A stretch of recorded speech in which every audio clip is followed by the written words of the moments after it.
and today watching Miss Freeland listening to the bullshit coming out of her mouth. I mean, like, the woman should just sit and spread her legs and let her crotch do the talking. I mean, you know, she's such a crude woman to begin with. That whole entire Liberal Party should be, like, I don't know where to begin with this migrant bullshit that they've signed off. And, you know, with one of our own being held in China, and they have no answers, you know, but they were on the phone with the U.S., you know, the U.S. needs to bail us out. The U.S. needs to bail us out.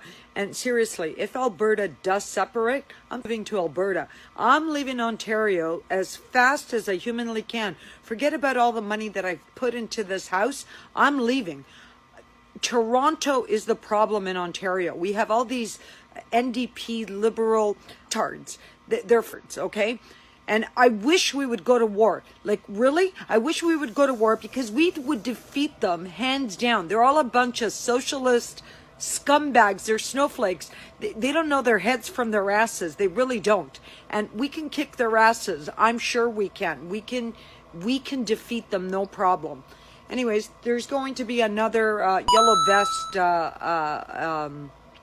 rally again this weekend, I think at Toronto City Hall and throughout Canada, as if this is going to help, because there aren't enough of us out there to protest and do what France is doing, because, you know, Canadians, as usual, you know, we'll wait until the slaughtering and more of our children, you know, get raped, and, you know, because we have to wait for something major to happen. Actually, no, we don't even have to wait for that, because remember the van attack where in North York, they, you know, that other Islamic group, you know, the media changed it into like some Christian from wherever. That was another extremist that ran down women in North York. And then the Danforth shooting. Oh, you know what? Canadians, no, we're like, not we. I'm not part of that because I've been out and about and have constantly put my feet to the ground and have done my part. I have done my part. We'll just, you know, take it up the ass, right? That's all we're going to do. We let the illegals come in through Roxham Road. We just do nothing.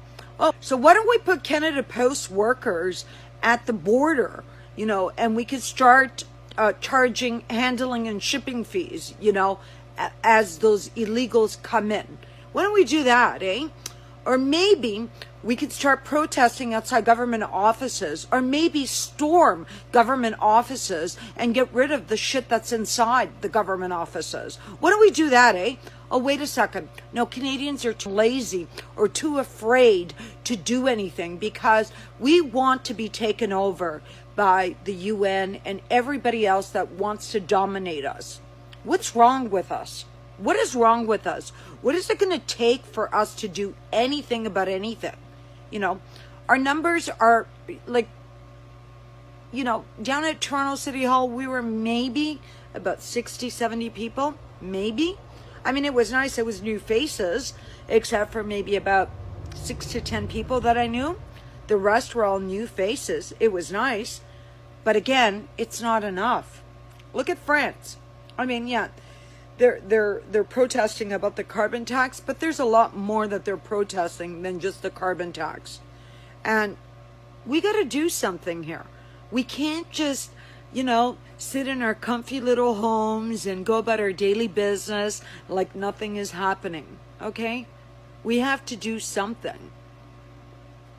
And the fate can't rest on the 100 or so of us that are constantly out, you know, the political activists that are constantly out, you know, standing up against M103 or for our freedoms or this or that. It can't just lie on the few of us that are out there. It can't. I hate to think that it's just up to a few of us. I think that there has to be more people out there that care about their freedoms. No? Isn't there? And then the Toronto drivers, multiculturalism. Oh my God. Do you know how many people should not be driving in Toronto? And if I had a gun, I would have shot them all. Yes, it would have created more congestion, but at least these people would never be out on the road again. I can't tell you the amount of people that have made illegal turns that shouldn't have been turning when I had the right of way. And if I didn't pump on my brakes, like come to a screeching halt, I would have been in an accident. And then again, I look at them and, you know, how can they see when they're all covered up and the only thing that's showing is their eyes? How can they see? That's a safety risk. And they're putting me at risk. And Toronto is congested enough as it is. And then we have these people that are covered up that can't see. They shouldn't be driving. There's a reason why they don't drive in Saudi Arabia. It has nothing to do with the excuse that women have half a brain or whatever it is that those hillbillies use. It's because they're wearing that tent that those perverted men make the women wear. And that's why they're not driving. It has nothing to do that women, they use that excuse, you know, to force the women to wear those tents, you know, those things. I refuse to call it what it is. But at any rate, and then they're driving and making illegal turns. They're not watching. They can't see because they're underneath those tents or fabric rolls, as I like to call them. And those things should be illegal or they shouldn't drive. We should make it like Saudi Arabia.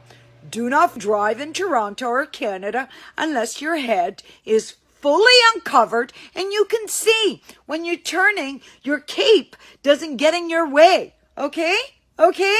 Because we Canadians, we want to live, all right? You could go back to Saudi Arabia and live as you do in your tents. Live in a tent, under your jail cell, and stay there, okay?